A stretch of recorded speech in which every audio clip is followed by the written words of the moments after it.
Hello everyone, आज हम कुछ चीज़ें करेंगे। एक नया चैप्टर करेंगे इस बैच के अंदर। देखिए, आज हमारा चैप्टर है लैंड, सॉइल, वाटर और natural vegetation and wild life resources का। आज हम करेंगे पहला लेक्चर, ठीक है। तो ये जो चैप्टर है थोड़ा सा लेंदी चैप्टर है, इसके मिनिमम 3 से 4 लेक्चर हो ही जाएंगे। तो आपको धैर्य के साथ इस चैप्टर को देखना है, नोट्स बनाना है। जितने जितने चैप्टर मैं कंप्लीट कर चुका हूँ ना, कौन सा ऐसा बच्चा है जिसने हर एक चीज़ को कंप्लीट किया है, वो नीचे लिखेगा everything is completed. Comment down करें इस वीडियो के नीचे कि आपने, मैंने जितने भी वीडियोस किलर बैच के प्लेलिस्ट के अंदर जितने भी वीडियोस हैं, आप में से किसने हर एक वीडियो को देखा है और उसके कंप्लीट नोट्स आपके पास प्रेजेंट है। वो कमेंट डाउन करिए एवरीथिंग इज़ कंप्लीटेड। तब देखते हैं किसका हुआ है किसका नहीं हुआ है, ठीक। तो ये एक मेरे अनुसार से ट्रैकर है, इसलिए मैं पूछ रहा हूँ कि मुझे भी जानना है कि कितने बच्चे पढ़ रहे हैं एक्चुअली, क्योंकि आपको तो पता है चल गया होगा अगले साल क्या होने वाला है। अगले साल कुछ चीज़ें और अच्छी आएगी। देखिए, हमारे इस चैनल में ये पहला बैच है, किलर बैच, और इसके बाद और ही बैचेस, हर साल बैचेस आएंगी अलग अलग नाम से, बट इमोशन तो वही है आपसे और मेरा, ठीक। शुरू करते हैं चैप्टर को। देखिए, आज हम यही टॉपिक्स कवर करेंगे। आज हम टॉपिक क्या कवर करेंगे, हम पहले इंट्रोडक्शन जानेंगे, फिर हम लैंड। देखिए, चैप्टर में कुछ चीज़ों के नाम लिखे, यहाँ पर लैंड यूज़ किया गया है। लैंड एक पार्ट है, सॉइल एक पार्ट है, वाटर एक पार्ट है, नेचुरल वेजिटेशन एक और पार्ट है, वाइल्ड लाइफ रिसोर्सेज एक पार्ट है। नेचुरल वेजिटेशन क्या होते हैं, जो ट्रीज हो गए और जो प्लांट्स हो गए, ये हो गए। वाइल्ड लाइफ बेसिकली एनिमल्स हो गए, क्लियर। एनिमल्स हो गए, क्लियर। ये चीज़ें आपको क्लियर हैं, ठीक है। आइए आगे बढ़िए। तो यहाँ पर हम लैंड के बारे में जानेंगे, फिर हम जानेंगे लैंड का यूज़ कैसे हम करते हैं, फिर कंजर्वेशन। हम देखिए, हम लैंड को अगर यूज़ कर रहे हैं तो हम इससे क्या हो रहा है, हम लैंड को केयरलेसली यूटिलाइज कर रहे हैं। तो अगर हम ऐसा कर रहे हैं तो हमें कंजर्व तो करना ही पड़ेगा, क्लियर। कंजर्व करना पड़ेगा, ठीक। चीज़ें क्लियर है आपको, क्लियर है, ठीक। आइए आगे बढ़ते हैं। इंट्रोडक्शन देखिए भाई साहब, इंट्रोडक्शन क्या कहता है। इंट्रोडक्शन कहता है कि जो नेचुरल रिसोर्सेस, कुछ ऐसे रिसोर्सेस आते हैं जो कि नेचर से आते हैं। ये बताया था मैंने, कहाँ बताया था, याद करें, मैंने रिसोर्सेस में आपको बताया था। जब मैंने आपको रिसोर्सेस में पढ़ाया था कि resources are 3 types, one is natural resources, one is human made resources, one is human resources. तो मैंने कहा था जो नेचुरल रिसोर्सेस होते हैं वो ऐसे रिसोर्सेस होते हैं जो कि ऑब्टेन किए आते हैं या फिर आते हैं, कहाँ से आते हैं, नेचर से।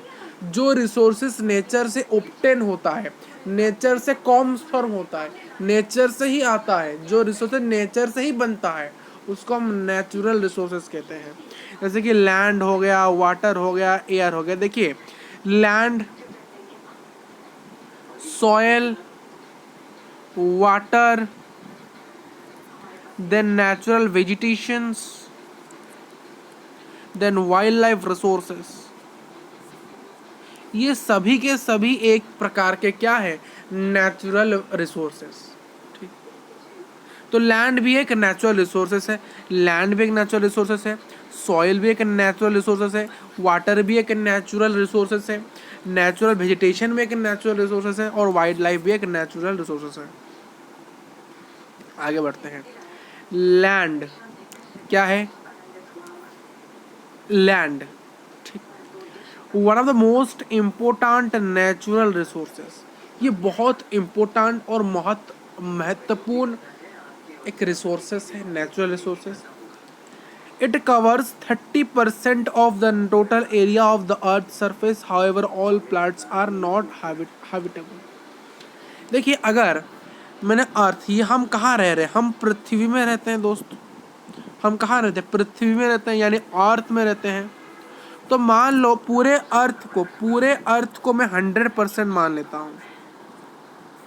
पूरे अर्थ को मैं 100% मान लेता हूँ, और वो कह रहा है, ये पॉइंट कह रहा है कि अर्थ का जो पूरा सरफेस है, जो कि इसको मैंने 100% माना, इस 100% से जो 30% है, इस 100% से जो 30% है, वो क्या है, इस 100% जो 30% है, इस चीज़ को आप यहाँ देखिए, ये हमारा अर्थ है, ये अर्थ है, अर्थ हमारा 100% है,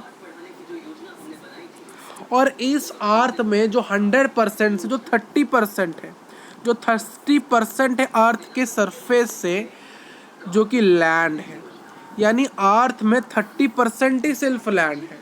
ठीक, क्लियर, क्लियर है, ठीक है। और कितने बचे, देखिए 100% से अगर मैं माइनस कर दूं 30%, तो क्या आएगा, कितना आएगा, 70%।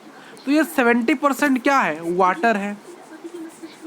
ये जो 70% वाटर के कारण ही हम अर्थ को ब्लू प्लैनेट कंसीडर करते हैं। कौन सा प्लैनेट, ब्लू प्लैनेट। हमारा अर्थ सैटेलाइट से बाहर, अगर आप कोई सैटेलाइट अर्थ के बाहर भेज दो और पूरे पृथ्वी को देखो बाहर से, तो आपको दिखेगा कि ज़्यादा ब्लू कलर का एक आपको प्लैनेट दिखेगा। हमारे सोलर सिस्टम में जो ब्लू कलर का प्लैनेट है, वो हमारा प्लैनेट है, यानी प्लैनेट अर्थ है। क्यों उसको ब्लू प्लैनेट कहा जाता है, क्योंकि उसमें 70% वाटर है, 70% या 70% से ज़्यादा वाटर है, और लैंड अप्रोक्सीमेटली 30% है। ठीक, फिर एक और चीज़ कहता है एनसीईआरटी, आपकी जो किताब है वो कहती है कि जो 30% है, इस 30% से मात्र 10%, 30% से जो 10% एरिया है, जो 10% एरिया है, वहाँ पर लोग रहते हैं, लोग इन्विटेड है, यानी लोग वहाँ पर बढ़िया से घर बार करके रहते हैं, यानी अपनी घर, ज़मीन, जायदाद सब चीज़ करके रहता है, यानी अपना बेसिकली वहाँ पर वो इन्विटेड है, यानी यहाँ पर अपने कम्युनिटी बैठा के रखी है लोगों ने 10%। और इस 30 से जो बाकी के 20% एरिया है, वहाँ पर कोई भी नहीं रहता, या रहता भी है बहुत स्पार्सली पॉपुलेटेड एरिया है, यानी बहुत कम लोग रहते हैं। जैसे कि डेजर्ट, जैसे कि डेजर्ट वगैरह हो गया, डेजर्ट में कौन रहता है, कोई नहीं रहेगा। ये ओशन है, ओशन के पास वाले एरिया में कोई रहेगा नहीं रहेगा, क्योंकि अगर बाढ़ आएगी तो पूरे ले जाएगी भाई साहब। रिवर के पास ही कोई नहीं रहता। देखिए, ये अगर रिवर यहाँ से गया है, ये रिवर यहाँ से गया है, तो यहाँ पर कोई घर करके रहेगा क्या, नहीं, क्योंकि जब रिवर थोड़ा सा बढ़ जाएगा ना, तो इसका घर तो गया। तो रिवर के जस्ट पास कोई नहीं रहता, थोड़े से दूर रहते हैं, हालांकि रिवर के थोड़े से दूर रहते हैं, बट नियर द रिवर कोई घर करके नहीं रहता। क्लियर, ये आपको आई होप क्लियर हुआ, चीज़ें क्लियर है। ठीक, नहीं क्लियर तो कमेंट करके बताइए नहीं है। द रीज़न बिहाइंड, देखिए जो ज़्यादातर पार्ट है इस लैंड की वो इन्वेटेड है, ज़्यादा लोग वहाँ पर नहीं रहते। जो रीज़न है, रीज़न क्यों है, कि रीज़न यह है कि बहुत एरिया में देखिए क्या है, कुछ जगह ऐसे हैं जहाँ पर आपको बहुत लोग रहते हुए मिलेंगे, और कुछ जगह ऐसा है जहाँ पर आपको बिल्कुल भी लोग रहते हुए नहीं मिलेंगे। ठीक, क्यों, क्यों ऐसा, कुछ जगह ऐसा है जहाँ पर बहुत लोग रहते हैं, कुछ जगह ऐसा है वहाँ पर बिल्कुल लोग नहीं रहते। क्यों, क्योंकि वहाँ पर लोगों में कुछ कंडीशंस होते हैं, लोगों में कुछ कंडीशन होते हैं रहने के लिए। ठीक, देखिए लोग क्या है, हम क्या है, हमारा बॉडी जो है ना, तो हमारा बॉडी एक्सट्रीमली कोल्ड यानी एक्सट्रीमली सर्दी, यानी ज़्यादा सर्दी सह सकती है, या फिर ज़्यादा गर्मी सह सकती है। आपको मैंने कहा कि आप जाके सहारा डेजर्ट में रहोगे, कहाँ रहोगे, सहारा डेजर्ट। आप जब सहारा डेजर्ट जाओगे तो वहाँ पर जो तापमान होता है, जो टेम्परेचर होता है सुबह के समय, वो 50 डिग्री होता है। ठीक, क्या आप वहाँ पर रह सकते हो, नहीं रह पाओगे। क्यों, क्योंकि आपको बहुत गर्मी लगेगी, आप रह ही नहीं पाओगे, कुछ काम कर ही नहीं पाओगे प्रोडक्टिवली, तो वहाँ पर आप रह नहीं सकते। वहीं मैंने आपको भेजा कहाँ पर, पोलर, नॉर्थ पोल आपको मैंने भेजा, कहाँ भेजा, नॉर्थ पोल, और कहा कि आप जाकर नॉर्थ पोल में पूरे परमानेंटली जाके रह जाओ। या फिर मैंने अंटार्कटिक कंटिनेंट आपको पूछा, अंटार्कटिक क्या है, अंटार्कटिका एक कंटिनेंट है, महाद्वीप है, वहाँ पर मैंने आपको भेज दिया।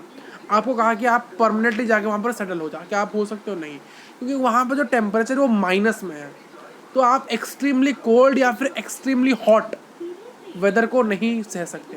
तो इसलिए कहा जाता है कि लोग इस वर्ल्ड में जो लोग रहते हैं ना, कहीं ज़्यादा लोग रहते हैं तो कहीं कम लोग रहते हैं। ये जो अनइक्वल डिस्ट्रीब्यूशन हुआ है, ये क्यों हुआ है? ये लैंड के कारण और क्लाइमेट के कारण है। कहीं ज़्यादा पहाड़ है, कहीं ज़्यादा पहाड़ है, तो उस पहाड़ के ऊपर लोग कैसे रहेंगे भाई साहब? हालांकि रहते हैं बट इतने नहीं रहते हैं। क्लाइमेट भी एक बहुत असर करता है। अगर कहीं ज़्यादा बारिश हो रही है, बारिश इतनी हो रही है कि बाढ़ ही आ जाए पूरी, क्या जो जिस एरिया में बाढ़ हो रही है क्या वहाँ कोई रहेगा? नहीं। जिस एरिया में बाढ़ नहीं हो रहा है वहाँ लोग रहेंगे। देखिए, लोग कहते हैं कि आसाम में हर साल बाढ़ आता है। क्या पूरे आसाम में बाढ़ आता? नहीं। आसाम में कुछ एरियाज ऐसे हैं जहाँ पर बाढ़ कंटिन्यूसली हर साल आता है, बट आसाम के हर एक प्रांत में बाढ़ नहीं आता है। और जिस प्रांत में नहीं आता है वहाँ पर ज़्यादा लोग रह रहे हैं आसाम के, और जहाँ आता है वहाँ पर कम लोग रहते हैं। दैट्स द चीज़, यही था कॉन्सेप्ट।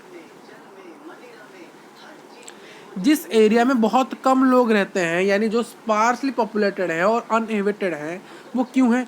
रफ टोपोग्राफी, यानी उनका जो टोपोग्राफी इतना अच्छा नहीं। देखिए, देखिए टोपोग्राफी 3 प्रकार का होता है। एक तो है प्लेन, एक है प्लेट्यू, एक माउंटेन। तो ज़्यादा लोग प्लेन्स में रहते हैं, उससे कम प्लेट्यू में, उससे कम माउंटेन्स। ठीक। फिर steep slopes of the mountain. देखिए, अगर ये माउंटेन है, ये क्या है? ये माउंटेन है, ठीक है। तो माउंटेन के इस एरिया में कोई अपना घर करके रहेगा? माउंटेन के यहाँ पर ये क्या है? ये माउंटेन का स्लोप है। फिर से बता रहे हैं, फिर से बता रहे हैं आपको, ये कॉन्सेप्ट समझिए। ये अगर पहाड़ है, ये अगर पहाड़ है, तो ये क्या है? ये जो एरिया है, ये एरिया, ये वाला एरिया, ये वाला एरिया, इसको हम क्या कहते हैं? इसको हम कहते हैं sleep slope of mountain. Sleep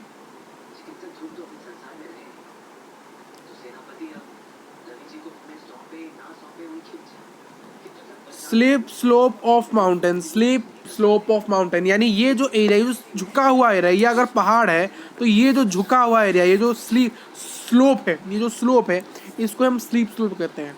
ये जो एरिया है इसको हम स्लोप कहते हैं। ठीक, क्लियर है? तो इस एरिया में क्या कोई अपना घर बना के यहाँ रहता है? ये स्लोप में कोई रहता है अपना घर बना के? कोई नहीं रहता है। तो ये एरियाज भी खाली पड़े होते हैं पहाड़ में। आपके घर के पास जो पहाड़ है, आपको जो पहाड़ दिख रहा है आपके सामने, उसके इस स्लोप में क्या कोई घर करके बनाया? नहीं, नहीं बनाया है ना।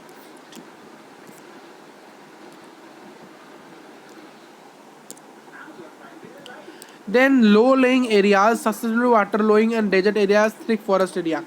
अमेजोन रेन फॉरेस्ट में, अमेजोन रेन फॉरेस्ट में या फिर जंगल में कोई जाके रहेगा? क्या कह रहा? नहीं रहेगा। जो एरियाज हैं, देखिए ये वाटर है, इस वाटर के यहाँ पर कोई क्या रहेगा? ये मान लो कोई रिवर है, रिवर के लगा हुआ कोई एरिया में कोई रहेगा? नहीं, क्योंकि वहाँ पर भाई साहब पानी आ जाएगा अपने घर के अंदर। कुछ लो लेइंग एरियाज होते हैं, यानी जो ऊंचे एरियाज। देखिए, हम ज़्यादा प्रीफर करते हैं कि थोड़े से ऊंचे एरियाज में रहे, क्योंकि जहाँ पर पानी ना आ सके, तो हम इसलिए प्रीफर करते हैं उसी जगह में। बट क्या करें, अगर कुछ लो लेइंग एरियाज हैं, जैसे कि जहाँ पर हर साल बाढ़ आने की संभावना है, तो वहाँ पर कोई नहीं रहेगा। एरियाज, जो एरियाज डेंसली पॉपुलेटेड है, वो कौन से एरियाज है? प्लेन्स और रिवर वैलीज।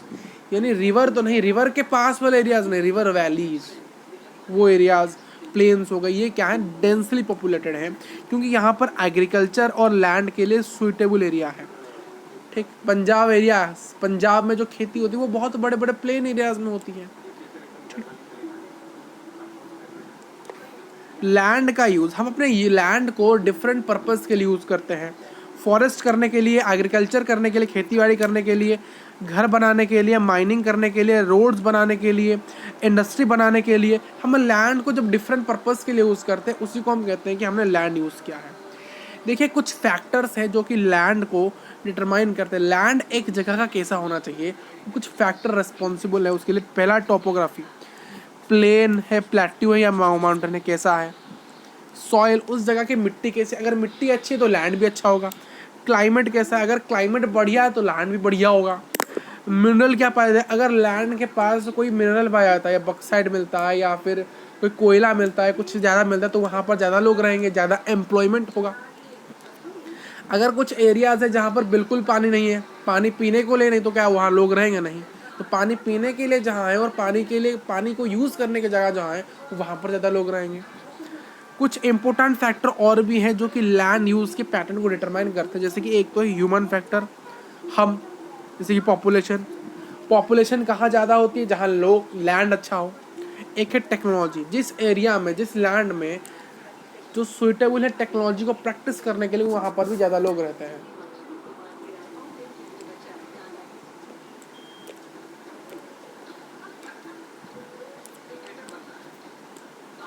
आइए, the land divisional on the basis of private land and common. हमने लैंड को दो भागों में तोड़ दिया, एक तो प्राइवेट लैंड, एक कम्युनिटी लैंड। प्राइवेट लैंड ऐसे लैंड है जिसको इंडिविजुअल के द्वारा ओन किया जाता है, जैसे कि आपका घर, आपका घर आपका खुद की प्रॉपर्टी है। क्या पब्लिक, पूरे आपके जो, आप जिस डिस्ट्रिक्ट में रहते हो, क्या पूरे डिस्ट्रिक्ट में जितने भी लोग हैं क्या आपके घर में आ जाते हैं और कहता है कि ये पब्लिक है, ये पब्लिक एरिया है, हम घूमेंगे? नहीं ना। तो आपका घर, आपके पड़ोसी का भी घर, आपके टीचर का भी घर और मेरा घर, ये सब इंडिविजुअल प्रॉपर्टीज़ है, क्योंकि यहाँ पर मालिकाना हक इंडिविजुअल इंसान के पास है और किसी को वो अलाउ नहीं करेगा अपने घर के अंदर। कम्युनिटी एरिया ऐसे एरियाज है जिसको कम्युनिटी के द्वारा बनाया गया है कॉमन यूज़ के लिए, जैसे पब्लिक पार्क, पब्लिक पार्क हो गए, स्टेडियम हो गया, मंदिर होगा, ये कुछ ऐसे एरियाज है जहाँ पर हर किसी को अलाउ है कि आप जा सकते हो, घूम सकते हो। क्या है कि नहीं? स्टेडियम में क्या कोई लोग, सिर्फ एक ही लोग जाता है स्टेडियम में? आप सुबह जाओगे तो आप देखो बहुत सारे लोग वहाँ पर वॉकिंग कर रहे हैं, कोई खेल रहा है, कोई मज़ा कर रहा है, कोई कुछ कर रहा है। तो क्या है, वो एक पब्लिक के लिए बनाया गया, एक कॉमन यूज़ के लिए बनाया गया है, लोग के लिए। ठीक। कॉमन प्रॉपर्टी रिसोर्सेज क्या है? कुछ ऐसे रिसोर्सेज जो कि जहाँ पर फोडर, फ्रूट्स, नट्स और मेडिकल हाउस मिले, उन्हें कॉमन प्रॉपर्टी रिसोर्स क्या आता है। कुछ ऐसे एरियाज होते हैं जहाँ पर बहुत सारे क्या मिलते हैं, मेडिकल हर्ब्स मिलते हैं, यानी कुछ ज़्यादा मेडिकल प्लांट्स और पौधे मिलते हैं। ठीक। तो उनको हम कहेंगे कॉमन प्रॉपर्टी रिसोर्स। तो उसको उसको वहाँ पर अलाउ हर किसी को है। देखिए, population and demands increasing but land need Dewey. देखिए, हम देखिए अर्थ में 30% ही सिर्फ लैंड है। ठीक। क्या ये 30% लैंड कब क्या 40% हो जाएगा? नहीं ना। क्या ये 30% लैंड क्या 31% हो जाएगा? नहीं। क्या ये 30% लैंड 35 होगा? नहीं। यानी जो लैंड की परसेंटेज है अर्थ के सरफेस को, जो 30 है, वो वैसा ही रहेगा, ये ना बढ़ेगा ना घटेगा। बट जो ह्यूमन पॉपुलेशन है वो बढ़ रहा है और लैंड की डिमांड, देखिए ये तो सिर्फ नहीं है, हम अपना घर भी करेंगे, हम इंडस्ट्री बनाएंगे, हम मेडिकल्स भी बनाएंगे, स्कूल्स बनाएंगे, हम प्लेग्राउंड्स बनाएंगे, स्टेडियम्स बनाएंगे, भाई साहब वो अपार्टमेंट्स बनाएंगे, हर चीज़ बनाएंगे। क्लियर? बहुत चीज़ें बनाएंगे। तो लैंड की डिमांड तो है, पॉपुलेशन भी तो बढ़ रही है, बट हमारा जो लैंड, देखिए लैंड की डिमांड भी है, पॉपुलेशन भी बढ़ रही है, बट जो लैंड अर्थ के सरफेस में वो लिमिटेड है। तो जो कंस्ट्रक्शनल एक्टिविटीज़ होते हैं जो कि एग्रीकल्चर लैंड में हो रहे हैं वो एक्सपांड कर रहे हैं। अगर लैंड ज़्यादा नहीं है तो क्या होगा, जिसमें हम खेती बाड़ी जिस लैंड में कर रहे हैं उस लैंड में क्या होगा, बहुत सारे कंस्ट्रक्शन एरिया कर रहे हैं लोग क्या कर रहे हैं, लैंड की कमी के कारण लोग क्या कर रहे हैं, जिस एरिया में एग्रीकल्चर हो रहा था, खेती बाड़ी हो रहा था, वहाँ पर क्या कर रहे हैं, अपना घर बना रहे हैं, कोई अपना इंडस्ट्री बना रहा है, क्योंकि लैंड की कमी है। ठीक। These are leading to land degradation. अगर हम एग्रीकल्चर एरियाज में क्या कर रहे हैं, कंस्ट्रक्शन कर रहे हैं और उनको केयरलेसली यूज़ कर रहे हैं, तो इससे क्या होगा, लैंड की डिग्रेडेशनता होगी, यानी लैंड डिग्रेड कर जाएगा। ग्रेड यानी जैसे हम कहते हैं अच्छे ग्रेड आ रहे हैं, हम ग्रेडिंग करते आ रहे हैं, और अगर मार्क्स घटे तो डिग्रेड हो गए। ठीक। लैंडस्लाइड्स होंगे, यानी अगर ये माउंटेन है और यहाँ पर रोड है तो यहाँ पर जो मिट्टी होगी वो नीचे खिसक जाएगी, जिससे बहुत प्रॉब्लम हो गई। जैसे कि उत्तराखंड हो गया, उत्तर प्रदेश हो गया, शिमला वाले एरिया में ज़्यादा होता है लैंडस्लाइड। सॉइल इरोजन हो गया, यानी सॉइल की खराबी हो गई। डेजर्टिफिकेशन होगा, क्या होगा, अगर कुछ जगह में हम बार बार क्या करें, उसको केयरलेसली यूज़ करें, तो वहाँ पर मिट्टी आके जमेगी, तो उसका एक वो एरिया डेजर्ट में कन्वर्ट हो जाएगा। ये मेजर थ्रेट है एनवायरनमेंट, हमारे लैंड के लिए भी अच्छा नहीं है, एनवायरनमेंट के लिए भी अच्छा नहीं है, हमारे इकोसिस्टम के लिए भी अच्छा नहीं है। तो कैसे हम बचाएंगे हमारे लैंड को? देखिए, कॉज ऑफ डिग्रेडेशन क्या है, हम फॉरेस्ट को और जो फर्टाइल लैंड को क्या कर रहे हैं, धीरे धीरे क्या कर रहे हैं, केयरलेसली यूज़ कर रहे हैं, क्योंकि जो डिमांड है लैंड की वो बढ़ रही है। इसलिए जो जंगल, हम जंगल को काटते जा रहे हैं। देखिए अगर आप जंगल काटोगे तो क्या होगा, डिफॉरेस्टेशन होगा, और डिफॉरेस्टेशन से ग्लोबल वार्मिंग होगा और क्लाइमेट चेंज होगा, जो कि एक भयंकर इम्पैक्ट देंगे हमारे वातावरण के अंदर। How to check the present degradation of land, कैसे हम देखें कि लैंड के हम क्या कर रहे हैं, जो डिफॉरेस्टेशन कर रहे थे उसकी जगह हम ऑफॉरेस्टेशन करें, यानी पेड़ों को लगाएं। लैंड रिक्लेमेशन करें, यानी लैंड के डिग्रेडेशन को हर बार चेक करें। हम जो केमिकल पेस्टिसाइड्स और फर्टिलाइज़र यूज़ करते हैं उसमें उसको यूज़ को रेगुलेट करें और मिनिमाइज़ करें। ओवर वेजिंग को बार बार चेक करिए। यही था आपका पहला लेक्चर। मिलेगा नेक्स्ट क्लास के अंदर। Thank you for watching this video.